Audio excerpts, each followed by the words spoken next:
ગળે હા ગળે ખાલી શાક અને બપોરે શું ખાઈ જઈને તું?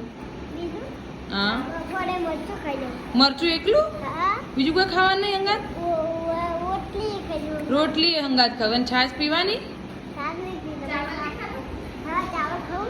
ચાવલ એટલે? ચાવલ એટલે શું કહેવાય? ચાવલ શું કહેવાય? ચાવલ એટલે? અંગાયેલા ચાવલ. અંગાયા એટલે? ચાવલ વઘારેલા ચાવલ.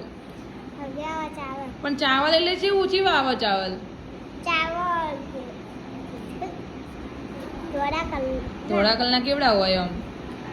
આપણે ધાબા નહીં ખાતા એવા ધોળા હોય. ઢાબા હા ઢાબા ઉપર ખાવા જઈ તું? ધાબા તો આ વેલા કલરના ચાવલ વેલો કલર. એને ભાત કહેવાય. શું કહેવાય? ભાત કહેવાય. ભાત. તો ચાવલ બરાબર.